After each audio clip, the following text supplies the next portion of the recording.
Oke, soal yang pertama. Standar praktek profesional yang keempat adalah apakah masuk di pengkajian, perencanaan, pelaksanaan tindakan, ataukah diagnosa keperawatan. Kira-kira yang mana? Standar praktek profesional yang keempat.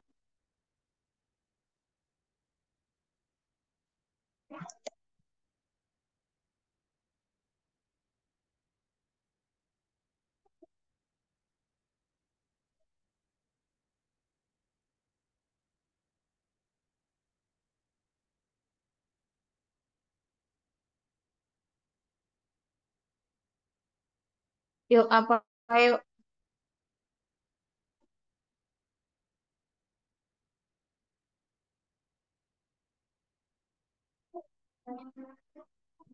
ada yang tahu standar praktek profesional yang keempat itu apa?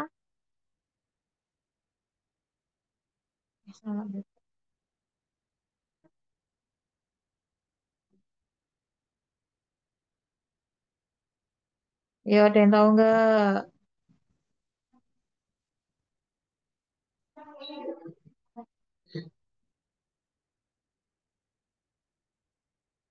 Jadi, standar praktek perawat itu ada dua, standar praktek profesional dan standar praktek kinerja. Nah, ini yang kita bahas yaitu standar praktek profesional yang keempat yang diminta. Berarti masuknya di apa? Kayak urutan biasanya, Kak. Apa dulu? Pengkajian, habis itu diagnosa, yang ketiga, habis diagnosa apa? Perencanaan, habis perencanaan, pelaksanaan, dan yang terakhir, diagnosa sorry, evaluasi keperawatan. Berarti yang keempat apa? Pelaksanaan tindakan. Ya, jadi standar praktek profesional itu terdiri dari 5 standar. Yang pertama tadi pengkajian, mulai dari kita mencari data, baik data subjektif, data objektif yang kita dapatkan dari pasien. Kemudian setelah terkumpul datanya, kita analisa, kita kumpulkan sesuai dengan subsistem masing-masing. Terus kita analisa kira-kira subsistem mana yang bermasalah, masuklah ke eh, diagnosa keperawatan. Kemudian yang ketiga yaitu perencanaan, di mana setelah kita tahu masalahnya apa, kita rencanakan sesuai masalah yang terjadi. Setelah itu, sesuai dengan perencanaan, kita lakukan pelaksanaannya. Ya, satu persatu pelaksanaannya harus kita lakukan dan dicatat terkait respon hasilnya juga. Dan yang terakhir ada standar yang kelima yaitu evaluasi. Nanti akan kita bahas masing-masing dari poin-poin mulai dari standar 1, 2, 3, 4 dan 5 di standar praktek profesional. Oke, diingat-ingat ya, standar praktek profesional itu ada 5. Seperti proses kita penentuan mengerjakan askep, mulai dari pengkajian, diagnosa, perencanaan, pelaksanaan, dan evaluasi. Oke, kita lanjut ya. Soal nomor 2. Standar praktek keperawatan adalah apakah alat ukur kualitas pelayanan praktek di rumah sakit, standar untuk mencapai praktek keperawatan yang menguntungkan, standar praktek yang dibuat berdasarkan kolaborasi dengan tim medis, ekspektasi atau harapan-harapan minimal dalam memberikan asuhan keperawatan yang aman, efektif, dan etis. Kira-kira yang mana?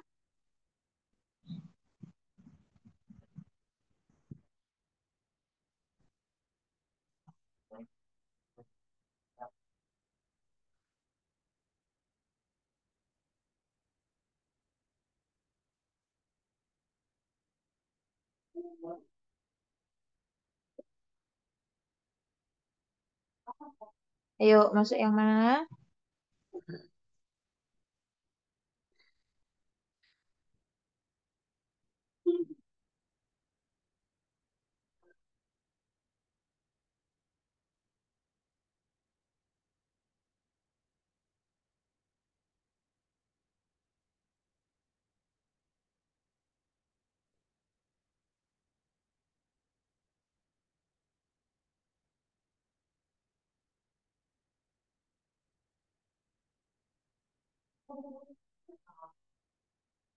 Ayo, masuk yang mana, Kak?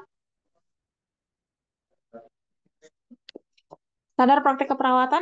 Pengertiannya? Secara teori, standar praktek keperawatan pengertiannya adalah sebuah ekspektasi ataupun harapan-harapan minimal dalam memberikan asuhan keperawatan yang aman, efektif, dan etis. Ini teoritis banget kakak-kakak ya. Jadi kalau ketemu materi yang kayak gini ya mau nggak mau teman-teman harus menghafalkan ataupun ya menghafalkan terkait materi ini karena memang ada di kisi-kisi. Standar praktek keperawatan, saya ulangi sekali lagi, adalah ekspektasi atau harapan-harapan minimal dalam memberikan asuhan keperawatan yang aman, efektif, dan etis. Oke, kita lanjut ya.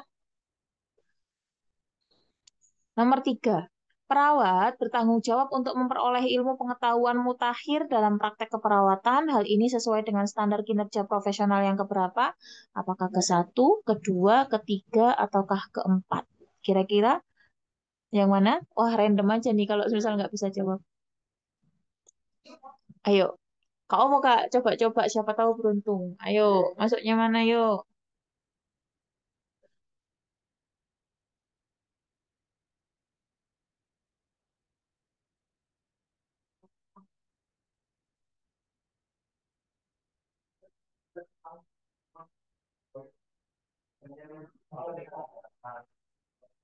Ayo, ayo.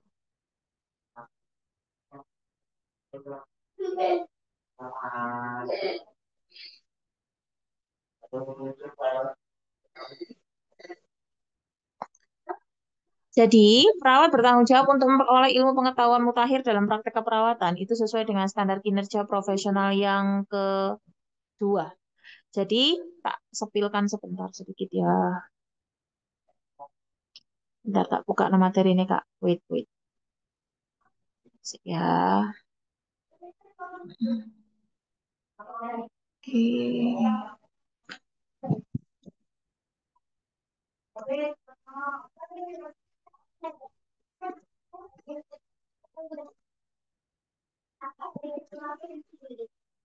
Ya, bentar, Kak.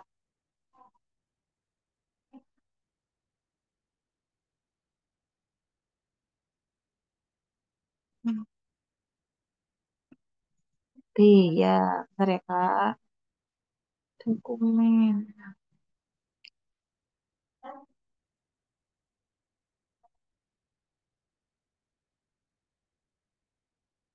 Standar kinerja profesional itu yang pertama ada standar satu, yaitu jaminan mutu, di mana di jaminan mutu ini perawat harus mengevaluasi terkait penilaian mutu, mulai dari penilaian praktek keperawatan, dan di sini itu fungsinya ada jaminan mutu adalah untuk pengendalian mutu pelayanan yang diberikan, dan adanya harapannya adanya perbaikan dari kesenjangan yang terjadi di proses asuhan keperawatan. Itu. Oke. Kemudian standar yang kedua itu pendidikan. Aku nggak spill banyak-banyak dulu ya, karena soalku tuh based on teori yang ada. Standar dua itu pendidikan, standar tiga itu ada penilaian kerja, kemudian standar keempat itu terkait kesejawatan, standar lima itu terkait etik, standar yang keenam itu terkait kolaborasi dengan teman sejawat, kemudian standar ketujuh terkait riset, dan yang terakhir yaitu terkait pemanfaatan sumber-sumber. Jadi standar praktek kinerja itu ada 8 poin tadi ya. Sementara yang satunya tadi, ya, bentar. Nanti tak jelasin satu-satu Kak. Tapi nanti ya, soalnya ini soalku based on materi ini. Tadi ya, standar praktek tentu ada dua, praktek profesional dan kinerja profesional. Yang praktek profesional tadi ada 5 poin, mulai dari pengkajian sampai evaluasi, sementara standar kinerja profesional tadi ada 8 poin tadi yang nanti akan kita jelaskan di akhir sesi ya. Kita selesaikan soal-soalnya dulu. Tadi kan pendidikan, nah pendidikan itu masuk ke standar yang kedua.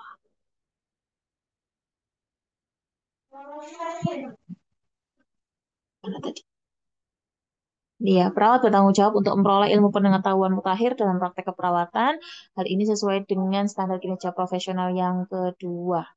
Ya, di mana perawat itu juga harus wajib mengikuti perkembangan ilmu dan teknologi, kemudian sosial, ekonomi, politik, dan pendidikan masyarakat, di mana perawat itu harus terus-menerus meningkatkan pengetahuan. Jadi kita tuh nggak boleh merasa cukup dengan apa yang sudah kita punya saat ini, karena ilmu itu terus berkembang. Makanya perawat di sini dituntut untuk apa ya namanya ya, terus belajar ya, terus belajar, nggak boleh stuck di satu titik, harus terus menerus meskipun kerja di rumah sakit, baca jurnal itu juga perlu sesuai dengan apa ya namanya bidang yang kita tekuni. Kalau kita di keperawatan anak ya khusus anak aja ya, apa yang harus dilakukan di perawatan anak ataupun mungkin update-update gimana caranya untuk menangani traumatic care, trauma-trauma pada saat hospitalisasi, kayak gitu-gitu kan banyak di jurnal-jurnal. Nah, itu masuk di standar 2 pendidikan di mana kita harus terus-menerus mengupdate ilmu pengetahuan kita. Bukan hanya pada saat-saat mau ujian ataupun naik tingkat ataupun mungkin kredensial, bukan hanya di saat itu saja, tapi memang setiap harinya harus ada update ilmu yang diberikan. Kemudian nomor 4. Nah, ini tadi sudah tak tunjukkan kan materinya yang bukan termasuk lingkup standar praktek keperawatan yang mana? Nah, tadi bisa buka no materi nih. Kira-kira apa jawabannya? Yang bukan.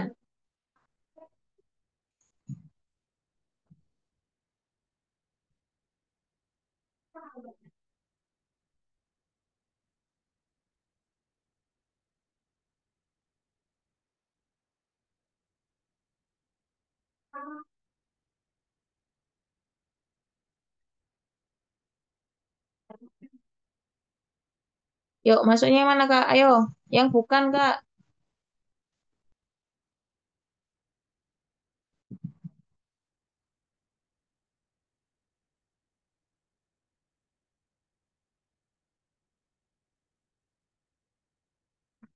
Yang bukan? Ya, jawabannya adalah D ya. Karena standar praktek keperawatan tadi isinya yaitu standar praktekal dan standar kinerja profesional. Betul, jawabannya adalah D. Yang bukan termasuk adalah standar etik keperawatan. Oke, good. Lanjut. Nomor 5, komponen dari diagnosis keperawatan terdiri dari apa? Nah, ini ada kecualinya yang saya minta. Kecuali apa yang tidak ada di diagnosa keperawatan? Apakah masalah, penyebab, gejala, ataupun tanda, ataupun akibat? Kira-kira masuknya yang mana? Yang bukan?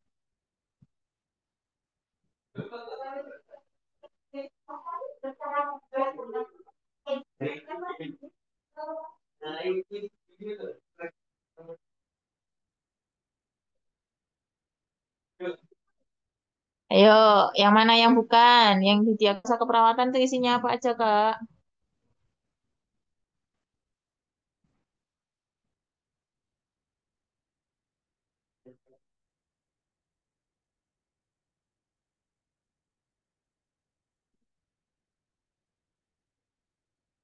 Betul, ya. Komponen diagnosa keperawatan itu terdiri dari 3 poin, yaitu masalahnya apa, penyebabnya apa, gejalanya apa. Makanya di diagnosa keperawatan penulisannya adalah masalah berhubungan dengan penyebabnya apa dan dibuktikan dengan tanda gejala. Contohnya semisal bersihan jalan nafas berhubungan dengan penumpukan sputum dibuktikan dengan adanya suara rongki, sesak nafas, batuk berdahak dan yang lain-lain ya. Jadi teman-teman ini istilahnya itu ya menurutku kalau masih standar praktek profesional itu adalah hal yang gampang menurut teman-teman karena kita kan kalau askep kan setiap hari melakukan. Tapi kalau yang di standar kinerja itu lumayan kalau mau ngafalin 8 poin yang tadi. Kalau ini nggak terlalu jauh, kalau semisal teman-teman mau baca lebih lanjut terkait standar praktik profesional ataupun mau lebih apa ya namanya ya mendalami terkait bagaimana penegakan penegakan aturan kesehatan, teman-teman bisa buka di buku SDKI yang bagian depannya setelah daftar daftar isi itu kan ada kayak materi. Nah, di situ itu kalau misal teman-teman mau baca terkait diagnosa, diagnosa itu ada diagnosa positif, diagnosa negatif, kemudian komponen tanda mayornya itu harus berapa persen, kita bisa menegakkan sebuah diagnosa, itu ada di situ. Takutnya, karena soal P3K itu tidak bisa diprediksi, takutnya itu keluar, monggo kalau nanti ada waktu senggang dibaca, gitu ya. Oke, good. Jawabannya yang bukan termasuk di komponen diagnosa keperawatan yaitu akibat, karena cuma ada di masalah berhubungan dengan penyebabnya apa, dan yang terakhir dibuktikan dengan tanda gejala. Oke, nomor 6. Hal-hal yang dilakukan di tahap perencanaan, kecuali, gampang toh, penetapan prioritas masalah, tujuan, rencana tindakan, ataukah penentuan kriteria hasil. Perencanaan. In- eh, ya, perencanaan. Kira-kira masuknya mana?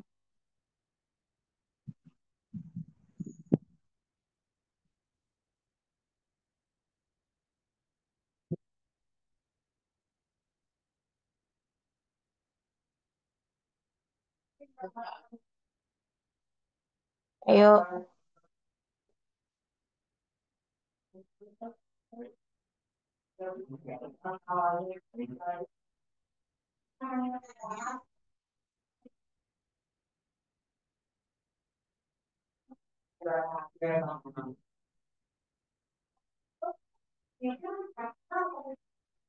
Ayo, apa ayo? Ayo Kak, perencanaan. Ayo, biasanya kalau membuat perencanaan tuh masuknya apa yang bukan di perencanaan? Yang bukan di perencanaan. Ayo, kan pengkajian, terus diagnosa, kemudian perencanaan, implementasi, baru evaluasi. Nah, teman-teman pada saat penentuan perencanaan tuh apa yang dilakukan? Ayo, gampang tapi mencegah. Kira-kira yang mana jawabannya?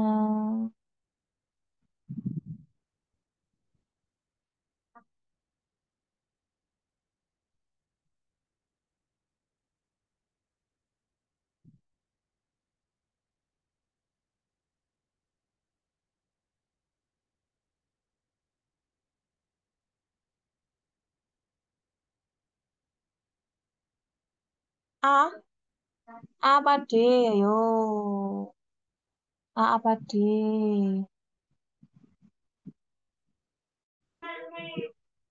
Ayo, D. Kenapa pilih D, Kak?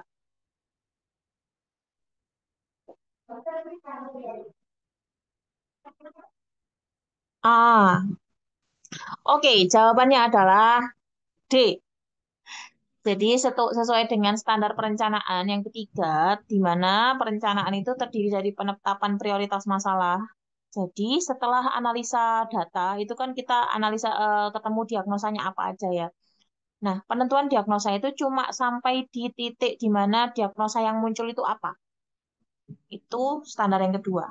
Nah, kalau sudah masuk ke standar yang ketiga, itu sudah mulai, kalau misal kita dulu dari jadi mahasiswa, ingat nggak Kak? Habis diagnosa keperawatan, bawahnya kan ada tulisan gini, prioritas diagnosa keperawatan yang kita disuruh milih 3 poin, 3 diagnosa utama. Nah, itu bukan termasuk di ranah penetapan diagnosa, tapi sudah masuk di ranah perencanaan. Karena kita sudah merencanakan nih, yang mana duluan yang mau kita tangani. Jadi penetapan prioritas masalah masuk di perencanaan, habis itu tujuan dan rencana tindakan keperawatan. Nah, masuk dari kriteria hasil itu sudah include di tujuan, tapi tidak di secara tertulis, tidak dituliskan di sini kalau kriteria hasil itu masuk di perencanaan. Jadi yang masuk di perencanaan itu cuma prioritas masalah, tujuan dari kita memberikan asuhan keperawatan itu apa, dan rencananya apa. Jadi contohnya semisal bersihan jalan nafas tidak efektif. Berarti tujuannya kan setelah dilakukan intervensi selama semisal 3 kali 24 jam, bersihan jalan nafas kembali normal, semisal kayak gitu. Kemudian baru rencana tindakannya apa? Semisal manajemen jalan nafas. Nah, itu apa aja? A, B, C, D, E, sampai Z. Semisal dari 4 komponen tindakan keperawatan itu dimasukkan semuanya di rencana tindakan keperawatan. Nah, sekarang saya mau nanya, teman-teman masih ingat nggak? Dari tindakan keperawatan itu ada 4 komponen apa aja? Ada yang ingat? Tindakan keperawatan itu ada 4 komponen apa aja? Masih ingat nggak? OTEK. Singkatannya OTEK. O-nya apa? Observasi, Observasi. T-nya terapeutik, terapeutik, edukasi, kolaborasi. edukasi sama kolaborasi. kolaborasi dan kolaborasi. Betul. Jadi, teman-teman izin saya ingatkan ya, tindakan keperawatan itu, yang dinamakan tindakan keperawatan itu tidak hanya tindakan yang dilakukan oleh perawat sendiri, tapi tindakan kolaborasi itu juga masuk di tindakan keperawatan. Makanya, kalau misal ketemu soal-soal yang hanya dibilang tindakan keperawatan, itu belum tentu tindakan mandiri. Jadi bisa umum, bisa mandiri, bisa kolaborasi. Tapi kecuali kalau tindakan keperawatan mandiri, di soalnya ada kayak gitu, berarti hanya bisa dilakukan oleh perawat saja. Ya, gitu. Nah, tindakan keperawatan tadi ada 4 poin tadi yang singkatannya adalah OTEK. O-nya itu observasi. Jadi perawat itu bertugas untuk mengobservasi perubahan kondisi seorang pasien, mulai dari dia datang sampai nanti dia pulang. Habis itu ada terapeutik. Nah, terapeutik itu adalah tindakan-tindakan mandiri keperawatan. Misalnya, dia sesak nafas, ya kita posisikan semivolar. Kemudian misal dia ini dahaknya tidak bisa keluar, ya sudah kita lakukan apa? Batuk efektif, fisioterapi dada, itu masuknya adalah tindakan-tindakan terapeutik. Kemudian habis itu ada edukasi. Nah, edukasi ini juga poin hal yang sangat penting sekali di keperawatan karena memang tugas kita dan sesuai dengan undang-undang kita tuh wajib untuk memberikan edukasi yang tepat sasaran pada pasien. Dan yang terakhir adalah tindakan kolaborasi di mana dari 3 poin tadi OTE atau observasi, terapeutik, dan edukasi jika sudah dilakukan namun tidak bisa menyelesaikan masalah yang ada, option terakhir kita adalah melakukan kolaborasi dengan teman sejawat. Ya, seperti itu. Nah, itu tindakan keperawatan. Oke, kita review ya. Jadi kalau yang praktek standar praktek profesional tuh lumayan gampang karena cuma berhubungan dengan pembuatan askep. Tapi kalau yang kinerja itu yang masih hal baru bagi saya, baru mungkin bagi teman-teman ada yang baru, ada yang sudah tahu. Oke. Nah, sekarang yang bukan termasuk kriteria struktur pada standar 3 penilaian kinerja atau penilaian kerja adalah adanya kebijakan tentang penilaian kinerja perawat, adanya atasan, penilai sebagai anggota penilai kerja, adanya standar penilaian kerja, ataukah adanya rencana penilaian kinerja berdasarkan standar yang ditetapkan. Kira-kira yang mana jawabannya? Kalau nggak tahu, cap cip cup aja gak? Latihan cap cip cup dari sejak dini. Kalau nggak tahu.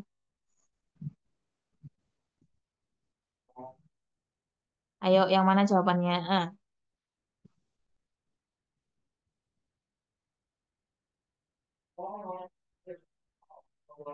Ayo, jawabannya yang mana?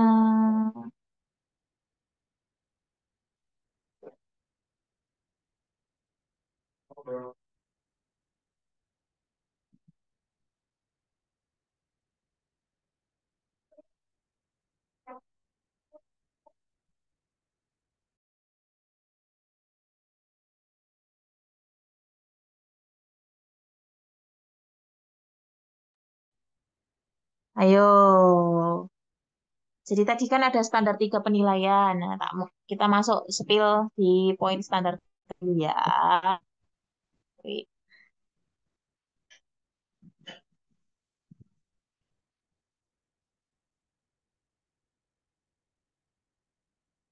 Nah, standar 3 atau standar 3 itu penilaian kinerja atau penilaian kerja, di mana perawat itu mengevaluasi prakteknya berdasarkan standar praktik profesional dan ketentuan lain yang terkait. Penilaian kinerja perawat merupakan suatu cara untuk menjamin tercapainya standar praktik keperawatan dan ketentuan lain yang terkait. Pada intinya, kerja kita itu harus terus-menerus dievaluasi demi terjaminnya mutu asuhan yang kita berikan. Nah, poin-poinnya dari kriteria strukturnya, ketika kita mau melakukan penilaian kerja itu ada 4 poin yang harus dipenuhi. Yang pertama yaitu adanya kebijakan tentang penilaian kinerja keperawatan. Nggak mungkin kita mau melakukan penilaian kinerja pada anggota kita kalau kebijakannya tidak ada. Kemudian adanya perawat penilai sebagai anggota penilai kerja. Ya pasti, pasti ada yang menilai kita. Nggak mungkin yang nilai kita itu yang teman kita sendiri. Enggak. Pasti atasan kita, entah itu kepala ruangan ataupun dari bidang keperawatan. Kemudian ada standar penilaian kinerja. Teman-teman mungkin ya yang sudah, ini kan udah kerja semuanya. Setiap tahun itu kan, kalau di tempat saya dulu setiap tahun. Jadi kita tuh dikasih kayak apa sih namanya draft gitu kan. Apa dilakukan, apa aja yang dinilai.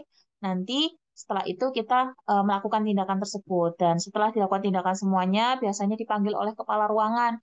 Dikasih tahu nih, nilai kamu segini, semisal standarnya masuknya di mana, cukup, baik, ataupun kurang.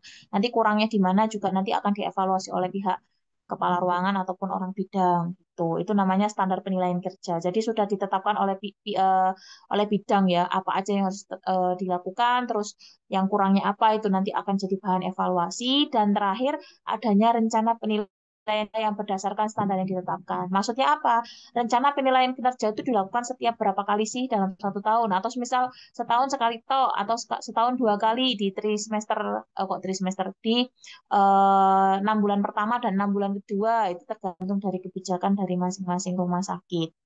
Kemudian selain ada kriteria struktur, ada juga kriteria prosesnya. Nah, maksudnya prosesnya itu ngapain aja sih, gitu ya? Nih, astagfirullahaladzim, perawat berperan serta secara teratur dan sistematis pada penilaian kinerja melalui apa? Melalui penetapan mekanismenya dan alat penilaian kerja. Ini buat orang-orang atasan ya. Kemudian pengkajian kinerja berdasarkan kriteria yang ditetapkan. Jadi kita harus punya toolsnya. Toolsnya itu harus punya. Kalau nggak ada toolsnya, nggak mungkin kita mau nilai orang. Atau cuma nilai secara subjektif. Itu nanti nggak akurat. Kemudian setelah itu baru kita lakukan pengkajian sesuai dengan kriteria yang ditulis tadi. Kemudian kita rumuskan hasilnya, yang baik yang kurang gimana, terus kasih umpan balik, kamu tuh harus seperti ini, seperti ini, seperti ini, dan RTL-nya itu apa. Misal saya kurang di dokumentasi. Berarti Cita nanti selanjutnya saya kasih waktu 1 sampai 2 minggu ke depan untuk perbaiki dokumentasi yang kamu lakukan, nanti kita evaluasi lagi. Nah, itu adalah umpan balik. Kalau saya memang kurangnya di apa sih namanya dokumentasi. Kalau mungkin saya kurangnya adalah di edukasi ya berarti gimana caranya saya bisa melatih public speaking saya ketika bertemu dengan seorang pasien ataupun sedang handling komplain. Nah, itu nanti teman-teman sebagai kepala ruangan ataupun atasan itu harus bisa ngasih umpan balik. Jangan cuma dinilai, tapi nilainya tuh nggak ada. Dibilang, oh kamu cukup kok. Terus yang perawat yang dinilai nanya, kurangnya saya apa ya? Udah nggak ada, cuma itu aja. Itu nggak istilahnya apa ya? Penilaian kinerjanya itu kayak kosong gitu. Kosongnya apa? Kamu cuma butuh nilainya dia aja, tapi tidak ada feedback dari kamu kepada si yang kamu nilai itu tadi. Padahal itu yang dibutuhkan untuk meningkatkan kinerja seorang perawat. Apalagi perawat-perawat yang masih PK 0, PK 1. Itu sangat-sangat penting untuk dilakukan penilaian kinerja. Kemudian, setelah kita lakukan umpan balik, evaluasi, dan lain-lain, harapannya orang yang kita nilai itu harus bisa memperbaiki dan kalau memang kerjanya sebelumnya itu sudah bagus ya dipertahankan, kalau yang kurang ya di upgrade atau diperbaiki lagi. Itu fungsi dari standar praktek kinerja yang poin 3 yaitu penilaian kerja. Oke. Oh, tumben yang join banyak, biasanya nggak segini. Alhamdulillah ya, udah pada selesai ini unjung-unjungnya. Jadi tadi jawabannya apa ya? Tak buka no Kak. Soalnya tak ubah sedikit saja kata-katanya ya. Bentar ya. Jawabannya adalah di sini. Kalau nggak salah B deh. Bentar ya. Nih, B kayaknya Kak nih. Adanya, harusnya kan di sini kan tak tulis adanya atasan penilai sebagai anggota penilai kerja ya. Sesuai dengan teorinya yaitu perawat penilai sebagai anggota penilai kerja. Cuma beda tipis kata-katanya tak ubah. Jawabannya B ya Kak. Yang benar ini yang benar. Adanya kebijakan tentang penilaian, terus ada yang perawat yang nilai juga, kemudian standar penilaian kerjanya juga harus ada, dan yang terakhir adanya rencana penilaian kerja itu dilakukan kapan. Itu kriteria strukturnya. Selamat menghafalkan ya teman-teman ya. Kita lanjut. Nomor 8. Nah, tadi yang ketiga itu penilaian kerja. Sekarang yang saya tanya yang kelima. Tadi udah tak spill sampai 8, masih ingat nggak kira-kira yang kelima itu apa? Apakah jaminan mutu, pendidikan, penilaian kerja, kesejawatan, atau etik? Tadi penilaian kerja kan nomor 3, gitu. Pendidikan tadi nomor 2. Berarti sisanya cuma A, B, sama E. Tentukan jawaban dari sekarang. Kira-kira yang kelima yang mana?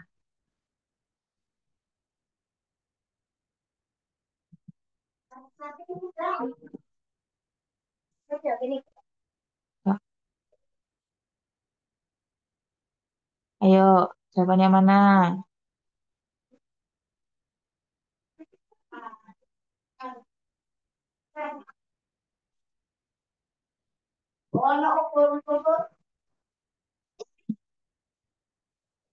Ayo, yang mana jawabannya?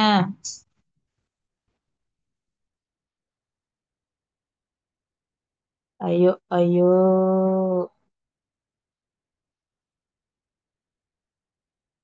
ayo, ayo. Yang mana, Kak?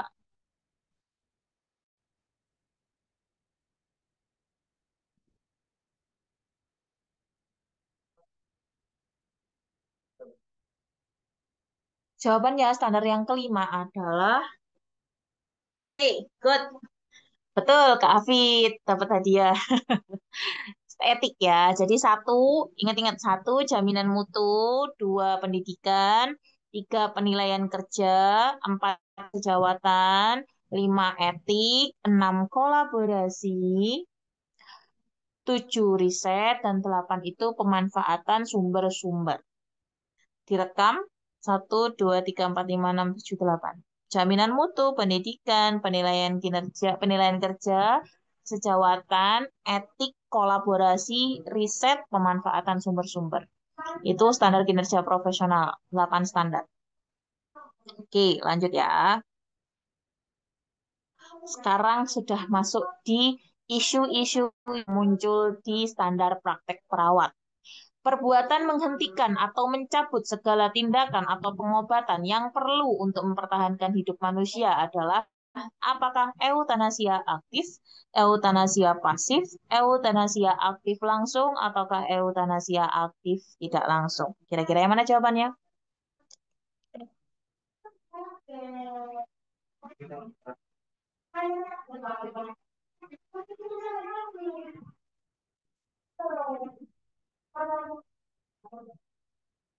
Yuk.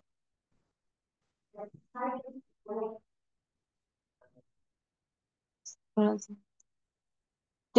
Aktif tidak langsung. Oke, ada jawaban lain?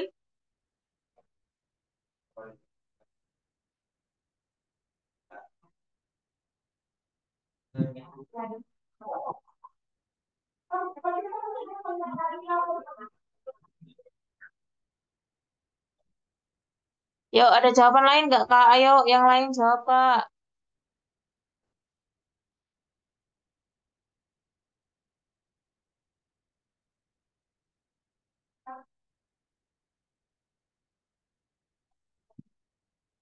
Perbuatan menghentikan atau mencabut segala tindakan atau pengobatan yang perlu untuk mempertahankan hidup manusia. Jadi eutanasia itu Kak ada aktif sama pasif. Nah, kalau pasif itu berarti, nah ini masuknya di eutanasia pasif. Eutanasia pasif adalah perbuatan menghentikan atau mencabut segala tindakan atau pengobatan yang perlu untuk mempertahankan hidup manusia. Maksudnya gimana sih? Menghentikan atau mencabut segala tindakan atau pengobatan yang perlu untuk mempertahankan hidup manusia. Ada yang bisa ngasih contoh? Ada yang bisa ngasih contoh? Semisal, menghentikan atau mencabut segala tindakan atau pengobatan yang perlu untuk mempertahankan hidup manusia. Berarti kalau semisal pasiennya ini Kayak menghentikan bantu napas ventilator, Kak. semisal pasien ventilatornya dicabut gitu ya atau dihentikan, dimatikan alatnya. Itu maksudnya cabut ya, atau Iya. dimatikan alatnya. Mm-mm. Kok suaraku ini ya? Mantul ya? Terus contohnya lagi, misal obatnya ini butuh obat-obatan untuk naikin tensi, tapi nggak dikasih. Atau setelah dikasih, kemudian akhirnya kita tapping off padahal dia masih butuh. Itu namanya eutanasia pasif. Kalau yang aktif, gimana dong? Ada yang tahu? Ada yang tahu? Kalau yang aktif, berarti dengan sengaja melakukan atau membunuh dalam tanda kutip ya. Membunuh pasien meskipun itu terkait keinginan pasien, semisal permintaan ya, tolong saya disuntik mati, semisal kayak gitu. Itu boleh nggak dilakukan? Nggak boleh. Meskipun pasien itu meminta untuk dilakukan eutanasia, itu ada undang-undang yang menyatakan ketika kita dengan sengaja melakukan eutanasia, meskipun atas permintaan dari pasien, itu kita dihukum 15 tahun, Kak. Nanti di belakang ada pasalnya, nanti tak tunjukin ya. Nah, itu yang aktif itu berarti dengan sengaja Kalau melakukan. pasien DNR jatuhnya di mana tuh, Pak? Kalau DNR itu kan dia wes ini Kak, do not resuscitation itu kan memang atas permintaan dia, bukan untuk gimana ya. Kayak kalau eutanasia itu sebetulnya orangnya itu masih ada harapan untuk hidup gitu loh Kak. tapi dia itu wis capek capek menjalani. Padahal dia kalau kita nilai itu masih ada kemungkinan untuk hidup itu masih ada, tapi dia ingin mengakhiri hidupnya. Kalau DNR itu kan memang kondisinya sudah perburukan, terus dari pihak keluarganya itu kasihan kalau ngelihat apa sih namanya, ngelihat keluarganya diberikan bantuan RJP seperti itu. Kalau orang-orang yang nggak paham itu kan RJP kayak menyakiti gitu kan. Padahal itu kan upaya untuk apa sih namanya? Upaya untuk menyelamatkan hidup. Nah, itu beda lagi DNR sama eutanasia. Kalau eutanasia itu betul-betul dia ini masih ada harapan untuk hidup, tapi ya itu tadi dia ingin mati dengan cara dilakukan apa sih tadi ya, pemberian obat-obatan yang bisa mengakibatkan dia meninggal baik secara langsung ataupun secara tidak langsung. Nah, itu nanti ada di eutanasia aktif. Saya tak buka notel ini ya. Ini nggak oleh, Kak. Kita yang diminta, kita disuruh, kalau kita melakukan, kita yang dipenjara juga. Serba salah kan? Bentar ya, di sini. Eutanasia. Nah, ini ya. Eutanasia adalah dengan sengaja tidak melakukan sesuatu untuk memperpanjang hidup seseorang atau sengaja melakukan sesuatu untuk memperpendek hidup atau mengakhiri hidup seorang pasien, dan ini dilakukan untuk kepentingan pasien sendiri. Ya. Jadi asas autonomi. Oh, ini kan autonomi, kan saya berhak untuk meminta untuk dibunuh dalam tanda kutip di eutanasia. Tapi itu tidak boleh kita lakukan karena itu melanggar etik, ya, melanggar etik apa? Melanggar etik apa kalau misal pasiennya minta di eutanasia terus kitanya nggak mau, apa? Etik apa yang dilanggar? Prinsip etik apa, Kak?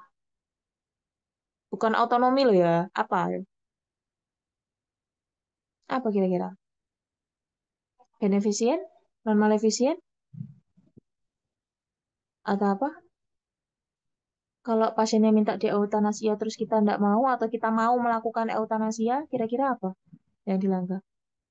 Lebih ke non maleficient ya. Jadi menimbulkan cedera ataupun kerugian baik kepada pasien secara fisiologis. Kalau misal pasiennya masih ada harapan hidup, terus dia minta eutanasia kita turutin, terus tiba-tiba pasiennya mati, akhirnya apa ya? Ya rugi, rugi secara fisiknya.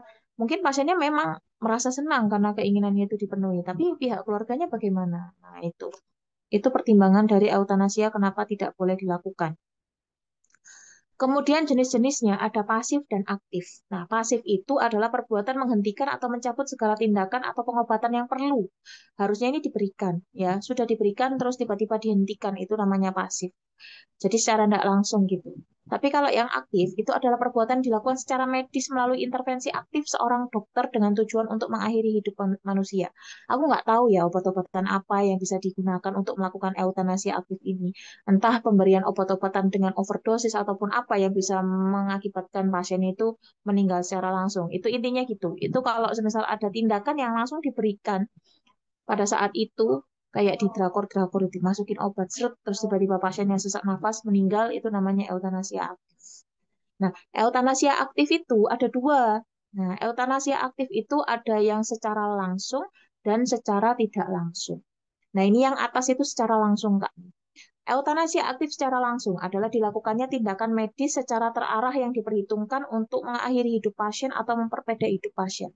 Jadi pada intinya memang sudah direncanakan untuk dilakukan eutanasia dan diberikan obat-obatan secara langsung yang bisa menghentikan kehidupan pasien tersebut. Kalau yang aktif tidak langsung, di mana dokter atau tenaga kesehatan melakukan tindakan medik untuk meringankan penderitaan pasien, namun mengetahui adanya resiko tersebut dapat memperpendek atau mengakhiri hidup pasien. Ayo, yang aktif tidak langsung, contohnya gimana, Kak? Obat apa yang kira-kira kita tuh kalau ngasih obat itu bisa meringankan penderitaan pasien. Dia akan merasa nyaman, merasa enak, tapi efek samping obatnya itu bisa membunuh pasiennya. Kepikiran nggak obat apa? Morfin. Pasien-pasien SKA yang diberikan nitrat 3 kali pengulangan, kemudian nyerinya tidak berkurang, akhirnya kan diberikan morfin. Nah, jarak pemberian morfin itu kan setiap 10-30 menit, Kak. Nah, 10 sampai 30 menit ini kalau semisal belum sampai, semisal baru 8 menit pertama ini pasiennya udah bilang, aduh sakit lagi sakit lagi dok, udah dok sakit banget. Nah, itu kita dengan sengaja memberikan obat tersebut tidak sesuai dengan BEP atau sorry kok BEP, EBP, Evidence Based Practice kita yang harusnya setiap 10 sampai 30 menit kita berikan di 8 menitnya. Baru 8 menit udah kita kasih.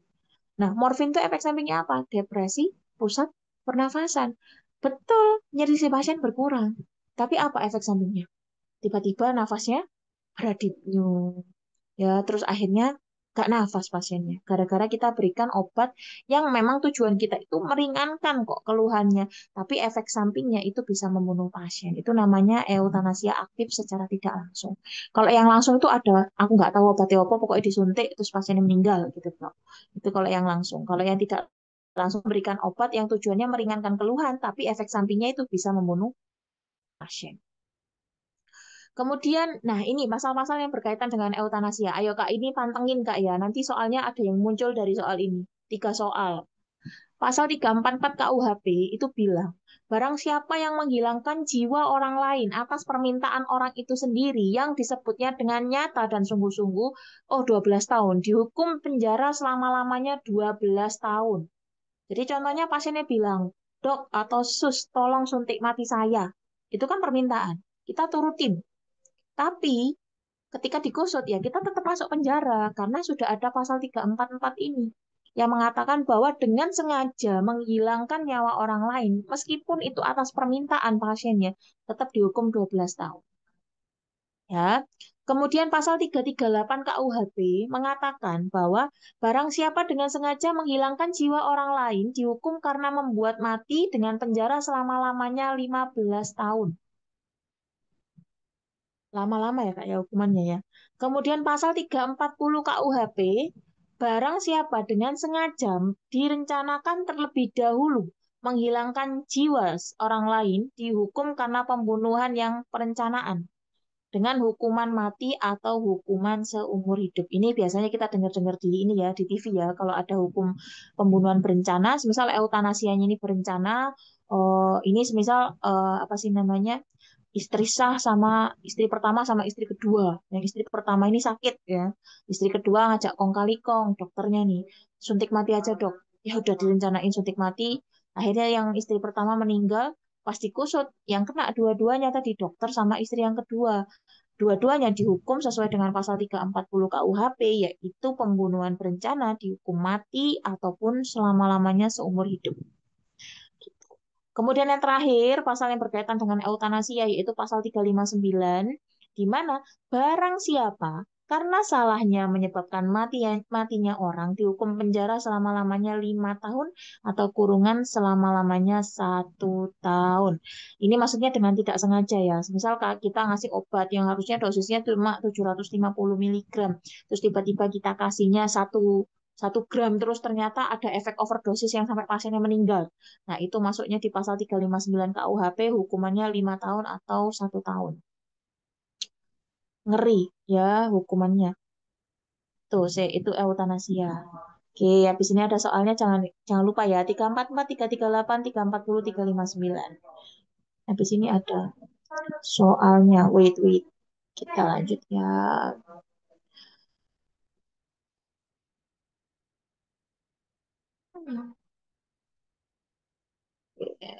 Apa tadi ya?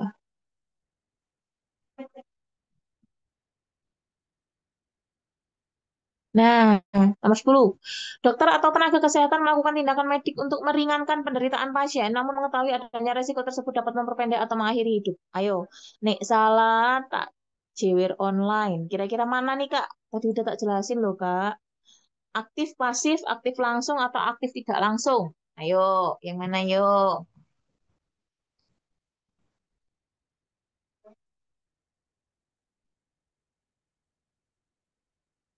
Alhamdulillah.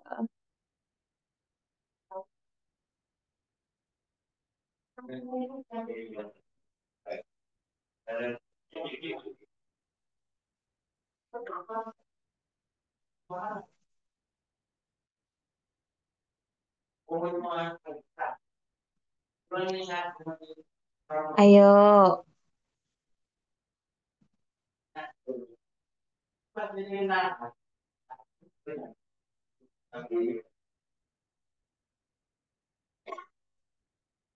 Ayo, Kak, yang mana, Kak?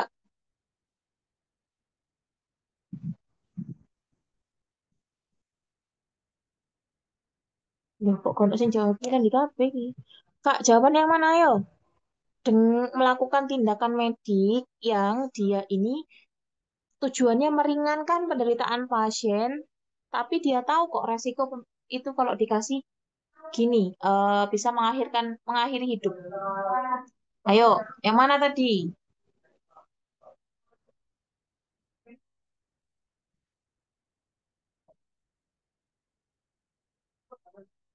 Ayo, yang mana, ayo?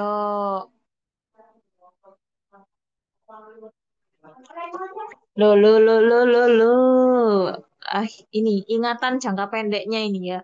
Jadi, kalau semisal dia melakukan tindakan medik untuk meringankan penderitaan pasien namun mengetahui adanya resiko tersebut dapat memperpendek atau mengakhiri hidup, itu masuknya adalah eutanasia aktif tidak langsung. Cara menghafalnya eutanasia aktif langsung itu dimasukin obat pasiennya meninggal. Kalau yang aktif tidak langsung tadi, dia itu niatnya nolong untuk meringankan gejala, tapi efek sampingnya bisa memperpendek umur pasien. Itu yang aktif tidak langsung. Begitu ya, kakak-kakak ya. Kita lanjut, nomor 11. Nah. Tadi aku bilang ini pasalnya muncul di soal. Barang siapa menghilangkan jiwa orang lain atas permintaan orang itu sendiri, yang disebutnya dengan nyata, dengan sungguh-sungguh, dihukum penjara 12 tahun. Tadi yang poin pertama tadi pasal berapa, Pak? Kak? 344, 345, 346, 347, 348. Monggo.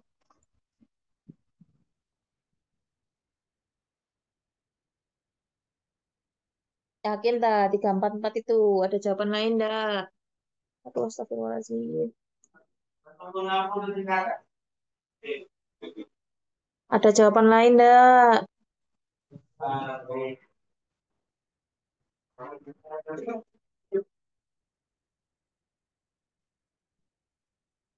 Ayo, ada jawaban lain dah?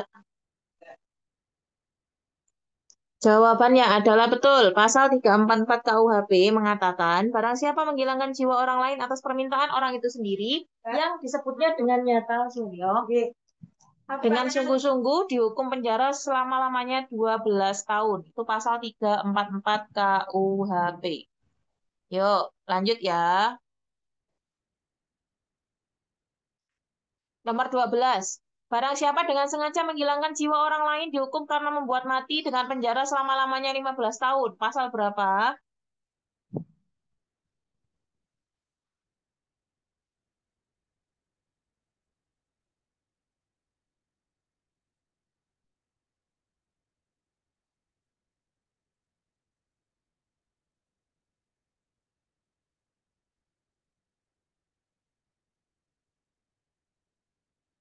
Ayo,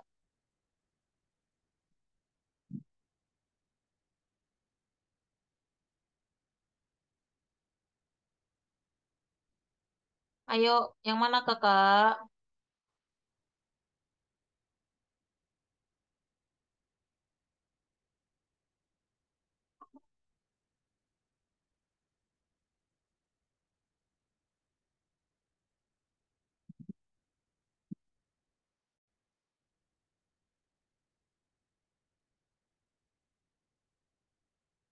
Masuknya di pasal apa? Yes. D, 338 yang dihukum 15 tahun, yang dengan sengaja menghilangkan jiwa orang lain dihukum karena membuat mati tadi. 338 KUHP. Jadi pengacara ini Kak ngapalin pasal-pasal. Dan yang terakhir, yang tadi dihukum 20 tahun atau seumur hidup atau hukuman mati. Pasal berapa, Kak? Masih ingat nggak? Yuk, pasal berapa? Yuk.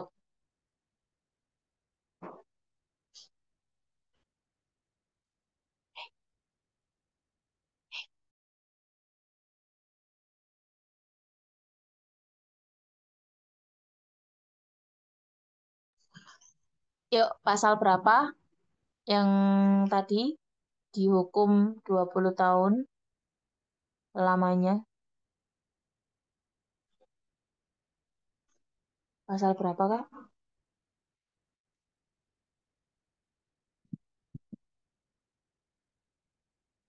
Ayo, pasal berapa? Ayo. Pasal 3440 ya. 340 KUHP di mana barang siapa dengan sengaja dan direncanakan lebih dahulu menghilangkan jiwa orang lain dihukum karena pembunuhan direncanakan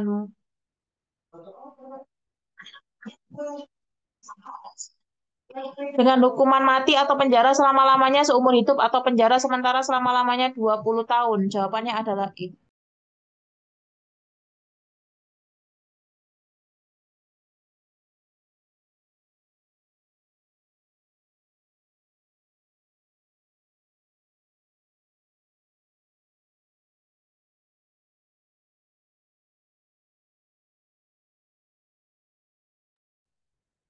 Lanjut nomor 14, Kak. Yang bukan termasuk kriteria struktur standar etik.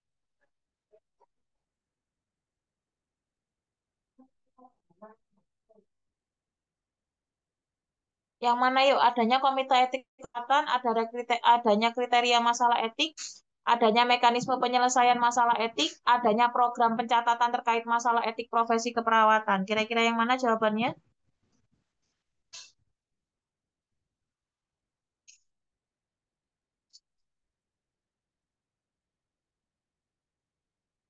Kriteria struktur standar etik. Tadi etik tuh standar yang kelima ya.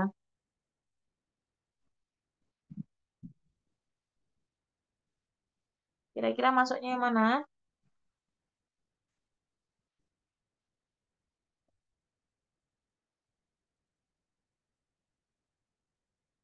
Oke. Oke. Kita tunggu yang lain, Kak. Sekarang jam 8 malam.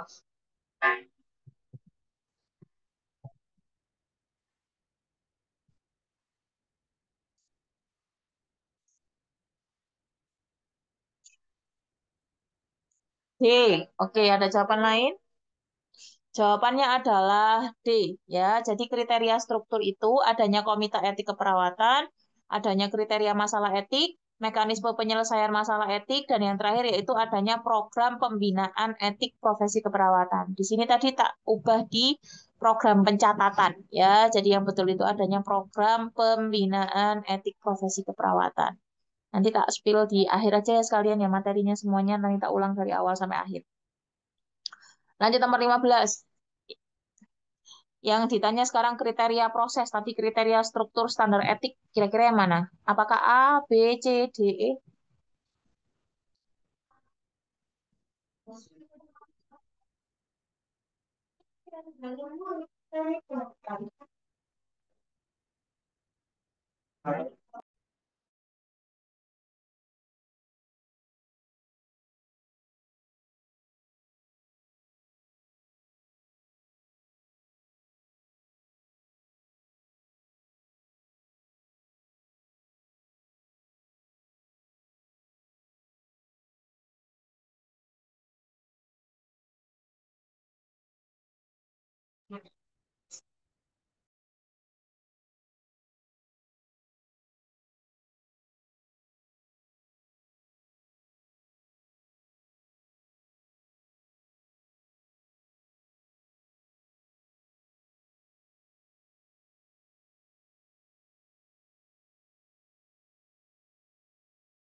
Yuk Kak, jawabannya yang mana?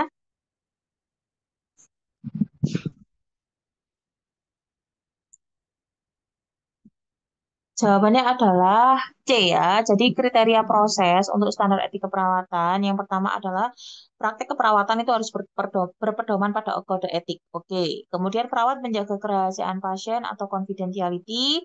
Kemudian perawat itu bertindak sebagai advokat pasien ya, bukan sebagai fasilitator pasien. Ini versi untuk standar etik. Kemudian perawat memberikan asuhan dengan tanpa menghakimi atau non-judgment, tanpa diskriminasi. Kemudian perawat memberikan asuhan dengan melindungi otonomi, martabat, dan hak-hak pasien.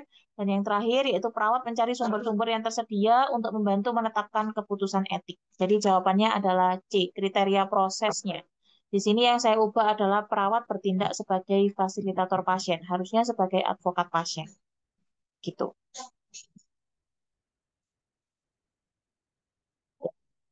Sekarang terkait informed consent. Pasal yang mengatur tentang informed consent adalah pasal yang keberapa? 29 tahun 2004, pasal 29 tahun 2005, pasal 28 tahun 2004, pasal 27 tahun 2004, ataukah pasal 39 tahun 2004? Kira-kira yang mana? Terkait informed consent.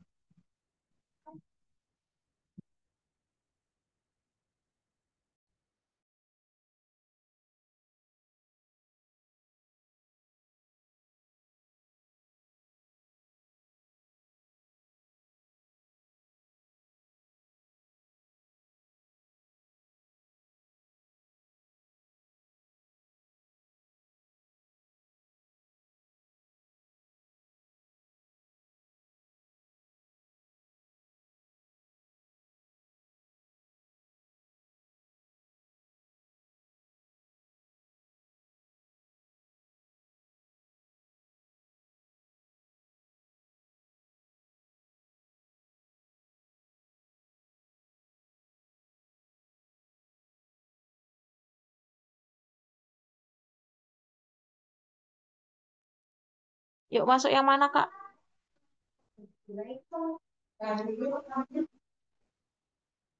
Masuk yang mana? Informed consent. Jadi informed consent itu ada aturan di pasalnya. Kenapa kita harus melakukan informed consent kepada pasien? Itu ada peraturannya di pasal tahun 2005. Yakin? Ada lagi selain Kak Natali yang mau jawab?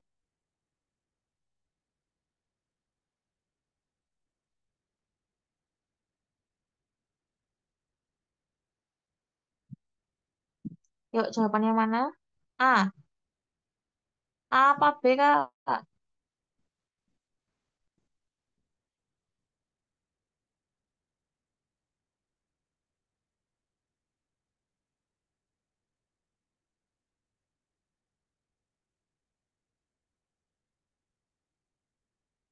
Jawabannya adalah ya pasal 29 tahun 2004 itu mengatur terkait informed consent di mana dokter itu harus menyampaikan informasi atau penjelasan kepada pasien atau keluarga, diminta atau tidak diminta, dan informasi itu harus disampaikan. Itu versi Undang-Undang pasal nomor 29 tahun 2004. Ya, diingat-ingat. Undang-Undang nomor 29 tahun 2004 terkait informed consent. Oke, kita lanjut. Nomor 17. Berikut adalah bentuk informed consent kecuali tertulis, lisan, tersirat, ataukah eksplisit.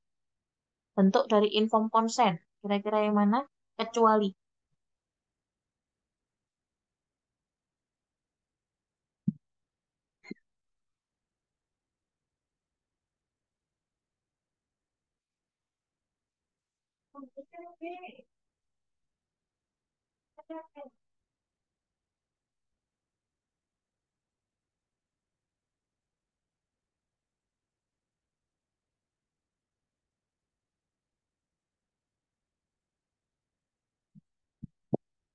Bentuk informed consent yang mana? Kecuali. Jadi, bentuk informed consent itu ada yang namanya lisan, secara lisan ya. Kita ngomong, semisal Pak,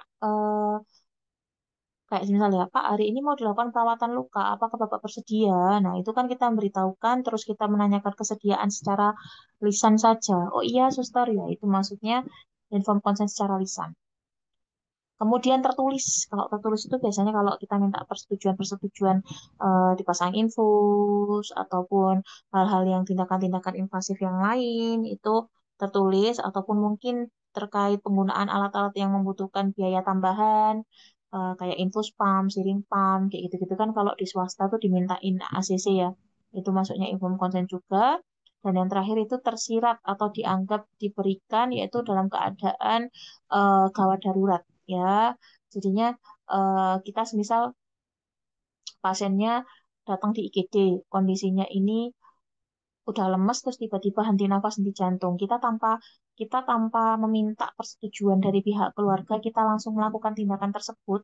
Ya, setelah itu baru kita lakukan permintaan persetujuan dari tindakan yang kita lakukan. Itu masuknya di tersirat atau sudah dianggap dilakukan karena dalam kondisi yang darurat.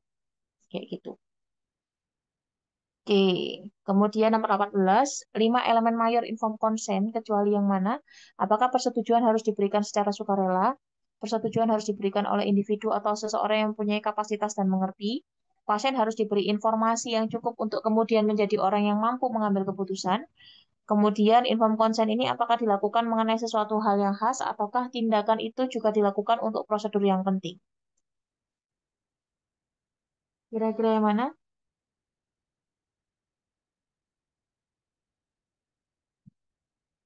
Kecuali.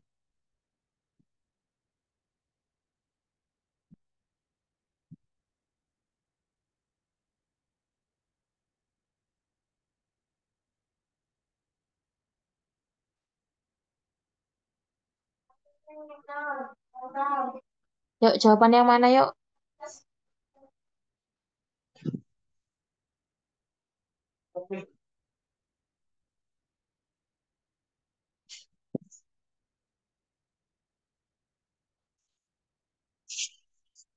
Kecuali yang mana?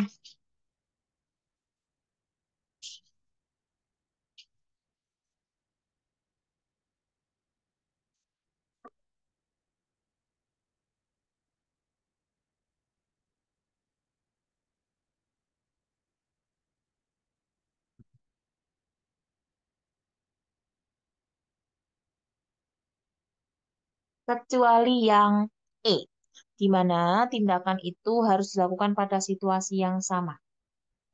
Ya, jadi ini versi teorinya, yaitu 5 elemen mayor informed consent. Yang pertama yaitu persetujuan harus diberikan secara sukarela, kemudian persetujuan harus diberikan oleh individu atau seseorang yang mempunyai kapasitas dan mengerti.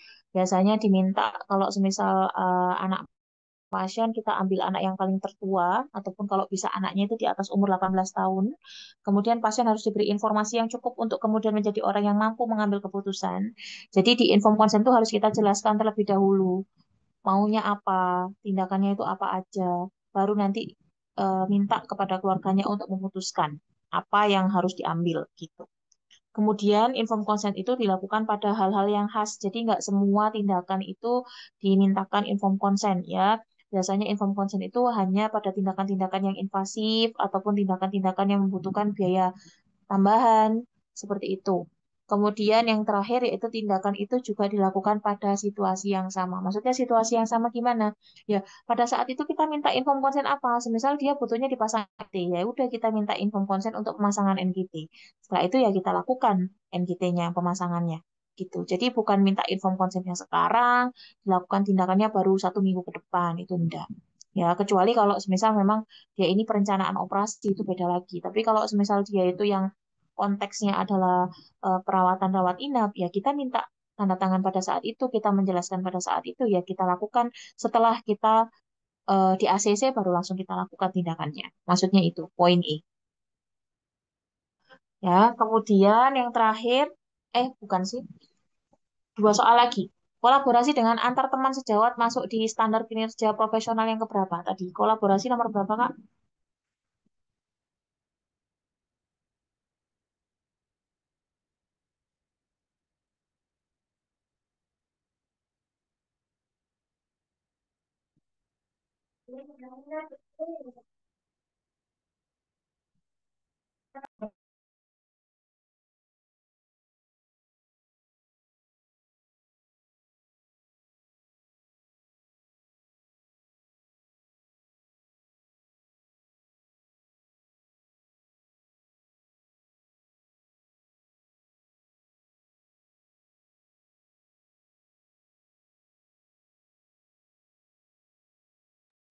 Kolaborasi itu nomor ke nomor ke-6 ya.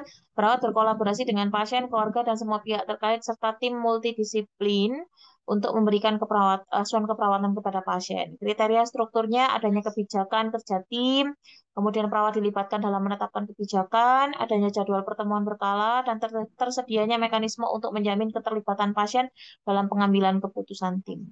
Ya, maksudnya itu kita bisa kolaborasi dengan teman sejawat kita, di mana kita itu juga punya andil untuk menetapkan kebijakan terkait asuhan keperawatan yang akan diberikan dan pasien dilibatkan dalam proses pengambilan keputusan. Yang terakhir, perawat berperan aktif secara dalam melaksanakan kolaborasi antar interdisiplin melalui mekanisme telaah sejawat. Tercantum dalam standar kinerja profesional yang keberapa? 3, 4, 5, 6, 7.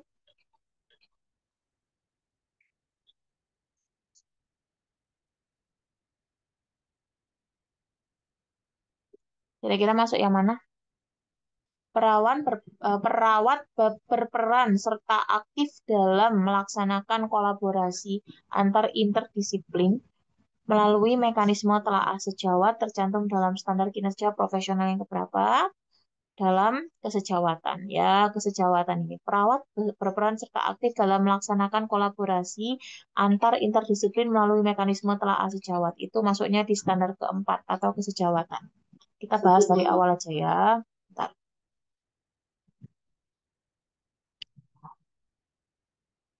Oke, standar praktik keperawatan. Standar praktik keperawatan itu adalah sebuah perangkat yang diperlukan oleh setiap tenaga profesional, di mana ini itu adalah nilai minimum atau batas minimum kita dalam melakukan asuhan keperawatan yang aman, efektif, dan etis. Kemudian, lingkupnya itu ada standar praktik profesional dan standar kinerja profesional. Praktik dan kinerja, ada dua.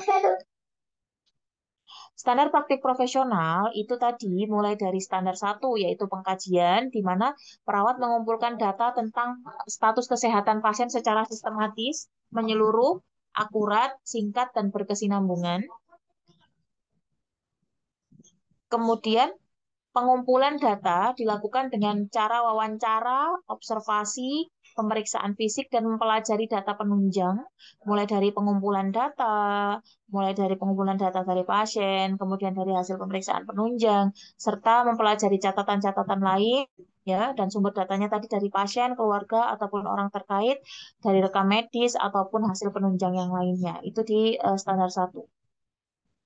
Kemudian standar 2 itu adalah diagnosa keperawatan, di mana diagnosa keperawatan tadi setelah data kita dapatkan dari hasil pengkajian, kita analisis, dan kita kumpulkan sesuai dengan permasalahan yang terjadi dari masing-masing subsistem.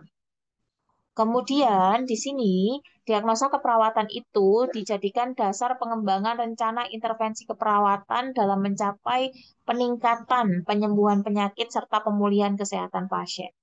Proses diagnosa itu mulai dari tadi analisa, interpretasi, identifikasi, dan perumusan diagnosisnya. Komponen-komponen yang didiagnosa keperawatan itu ada masalahnya apa, berhubungan dengan penyebabnya apa, dan yang terakhir dibuktikan dengan tanda gejalanya apa. Gitu. Kemudian ada standar yang ketiga, yaitu standar perencanaan, di